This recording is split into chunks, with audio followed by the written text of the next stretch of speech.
Trump انتظامیہ پاکستان کی طرف ایک نئی دلچسپی کا مظاہرہ کر رہی ہے. ملکوں کی ضرورت پڑتی ہے. وہ ایسے حالات میں ہوتے ہیں جب انہیں ضرورت پڑتی ہے. آپ کے جب انٹرسٹ الائن کرتے ہیں تو آپ دوست بن جاتے ہیں, اور جب وہ کنفلکٹ کرتے ہیں تو آپ ایک دوسرے سے دور چلے جاتے ہیں, بعض اوقات دشمن بھی بن جاتے ہیں. بات چیت ہو رہی تھی جو 8 مسلم ممالک کے سربراہان کی اور ٹرمپ کی, اس میں جو زور تھا وہ پوسٹ سیز فائر کی کہانی پہ تھا. تو یہ ہو سکتا ہے کہ پاکستان کو اس میں کوئی ایک رول آفر کیا جائے, اور ہو سکتا ہے کہ پاکستان اس دفعہ اسے قبول کر لے. وہ یہ بھی دکھانا چاہ رہے ہیں بھارت کو کہ دیکھو میں تمہارا جو حریف ہے اس کا میں کتنے قریب ہوں.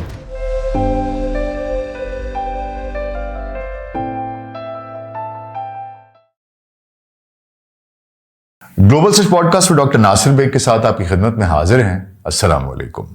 سب سے پہلے تو آؤٹ لاؤز گیمنگ FF3441 اور عطیہ سلیم صاحب, آپ کا بہت شکریہ فار سپر تھینکس. آپ لوگوں کو معلوم ہے جناب کہ یونائٹڈ نیشنز کی جنرل اسمبلی کا 80واں اجلاس نیو یارک میں جاری ہے, اور پوری دنیا سے لیڈران جو ہیں وہ وہاں پہنچے ہوئے ہیں. ان کے خطاب کا سلسلہ جاری ہے, لیکن اس کے ساتھ ساتھ سائیڈ لائنز کے اوپر بہت سی ملاقاتیں ہیں جو کہ ہو رہی ہیں. بہت سے صدر ٹرمپ کے ساتھ اور آپس میں بائی لیٹرل میٹنگز ہو رہی ہیں, اور یہ ایک بڑا نادر موقع ہوتا ہے جس میں کہ اتنے زیادہ پوری دنیا سے جو لیڈران ہیں وہ ایک جگہ پر اکٹھے ہوں اور وہ بات چیت کر سکیں. بہت سی چیزیں, بہت سے معاملات اس طرح کی میٹنگز کے دوران, اس طرح کی جو سائیڈ لائنز پہ میٹنگز ہوتی ہیں یہ بہت امپورٹنٹ ہوا کرتی ہیں. تو اسی سلسلے میں جناب آپ لوگ بہت پوچھ رہے تھے کہ جی آپ نے ذکر ہر ایک کا کیا لیکن شہباز شریف صاحب کا ذکر نہیں کیا. ایک تو ان کا ابھی تک تو جب تک میں یہ بات کر رہا ہوں ان کا خطاب میری نظر سے نہیں گزرا, وہ میرے تک پہنچا نہیں ہے, تو وہ میں اس کے بارے میں بھی بات کر لوں گا جیسے ہی اس تک پہنچوں گا. لیکن اس سے پہلے ایک اور اہم پیش رفت یہ تھی کہ شہباز شریف صاحب کی اور امریکی صدر ڈونلڈ ٹرمپ کی ملاقات ہوئی ہے جو وائٹ ہاؤس کے اوول آفس میں ہوئی ہے. اور یہ جو ملاقات ہے یہ جو ایک پریویلنگ سچویشن ہے جس میں کہ پاکستان اور امریکہ ایک اچھے تعلقات کی طرف سفر کر رہے ہیں, یہ اسی کا ایک تسلسل دکھائی دیتا ہے. اس ملاقات کی آپٹکس سے شروع کروں گا, پھر اس کی اہمیت, ممکنہ مباحث, کن چیزوں پر گفتگو ہوئی ہوگی, دونوں ممالک کے لیے کیا فوائد تھے, خصوصی طور پر پاکستان امریکہ تعلقات کے, ان کا ایک تاریخی جائزہ بھی آپ کی خدمت میں پیش کروں گا, اور اس کے بعد ایک چھوٹا سا تجزیہ بھی آپ کی خدمت میں پیش کر دوں گا. ہم بہت تحقیق اور ریسرچ کے بعد یہ ویڈیوز آپ تک لے کے آتے ہیں. اگر آپ کو ہمارا کانٹینٹ پسند آ رہا ہے تو ہمارے چینل کو سبسکرائب کیجئے, بیل آئیکن کو کلک کیجئے تاکہ آپ کوئی ویڈیو مس نہ کیجئے. اور اگر آپ UK, US, کینیڈا کے رہنے والے ہیں تو آپ ہمیں تھینکس کا بٹن پریس کر کے بھی اپریشیٹ کر سکتے ہیں. آپ کا بہت بہت شکریہ. تو آئیے جناب سب سے پہلے ملاقات کی آپٹکس کی بات کرتے ہیں. شہباز شریف کو واشنگٹن میں غیر معمولی پروٹوکول کے ساتھ خوش آمدید کہا گیا. جیسا کہ واشنگٹن کے پاکستانی اور غیر پاکستانی حلقوں سے ملنے والے تاثرات سے پتہ چلتا ہے کہ استقبال عام سربراہان مملکت سے ذرا زیادہ گرم جوش تھا. ایئرپورٹ سے لے کر وائٹ ہاؤس تک گاڑیوں کی تعداد زیادہ تھی, ریڈ کارپیٹ, جوش و خروش کا ماحول, وہ ایک آپ کو پتہ چل جاتا ہے when someone wants to make someone feel special.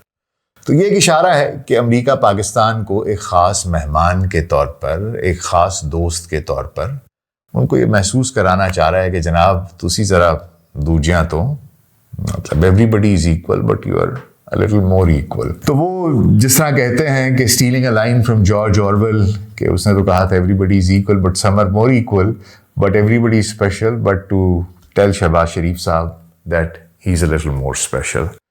تو جیسا کہ میں نے بتایا یہ ایک اشارہ تھا کہ پاکستان کو ذرا ایک خاص سٹیٹس دیا جا رہا ہے. ملاقات کا وقت نیو یارک سے واشنگٹن آنے کے بعد دوپہر کے بعد کا تھا, تقریباً 4:30 بجے شام کا, سپہر کا, اور یہ تقریباً ملاقات جو ہے یہ 1 گھنٹے تک جاری رہی. ماحول بہت کارڈیل تھا, گرم جوشی تھی, دوستانہ ماحول تھا.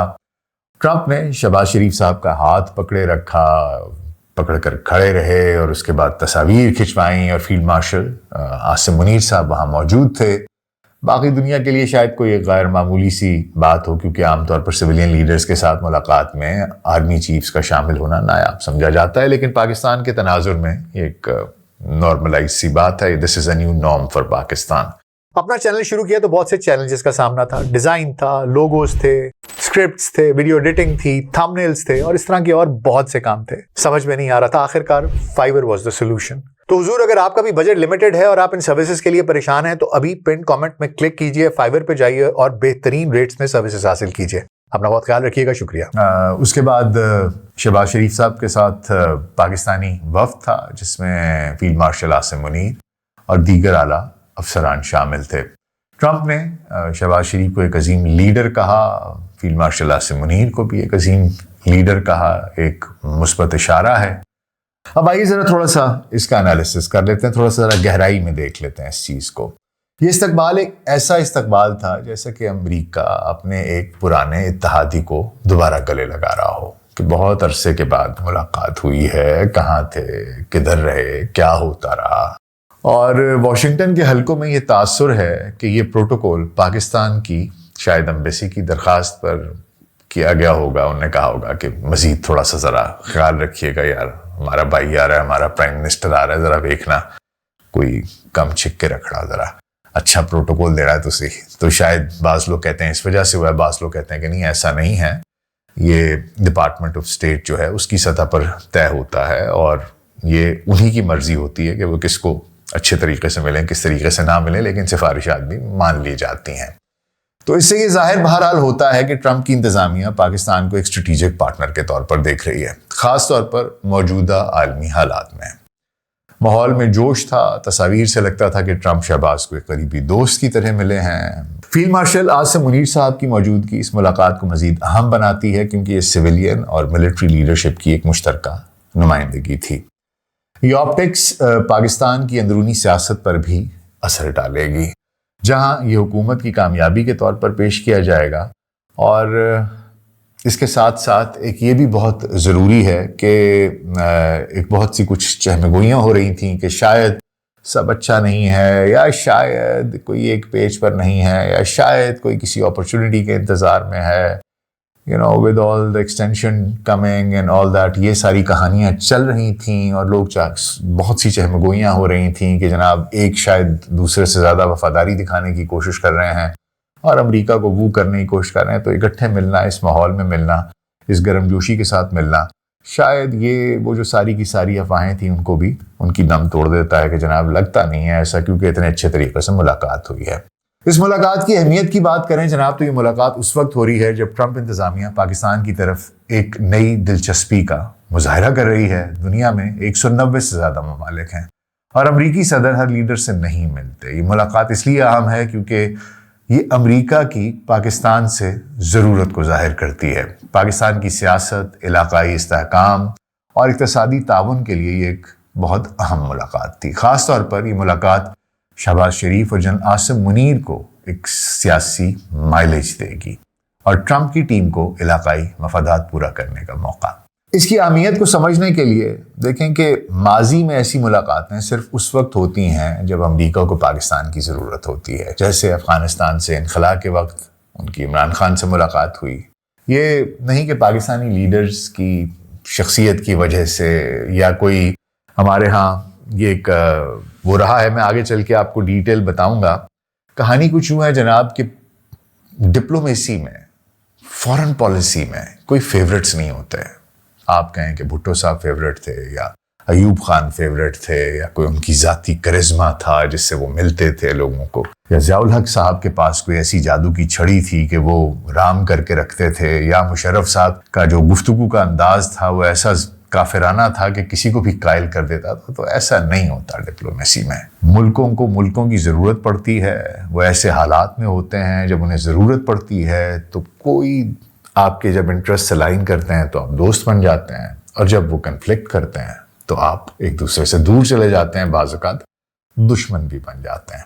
تو اس ملاقات سے پاکستان کو بین الاقوامی سطح پر ایک اعتبار ملے گا, ایک لیجٹمیسی ملے گی, اور امریکہ کو جنوبی ایشیا اور مشرق وسطیٰ میں حمایت. اس کے بعد کوئی پریس بریف نہیں ہوا. وائٹ ہاؤس کی طرف سے بھی ابھی تک کوئی آفیشیل فوٹیج یا بیان جاری نہیں ہوا. پاکستان کا کہنا یہ کہ ملاقات ایک اس میں کوئی پریس وغیرہ انوائٹڈ نہیں تھا. اور ملاقات میں شہباز شریف نے ٹرمپ کو مین آف پیس کہا, اور پاکستان بھارت سیز فائر, مشرق وسطیٰ میں امن,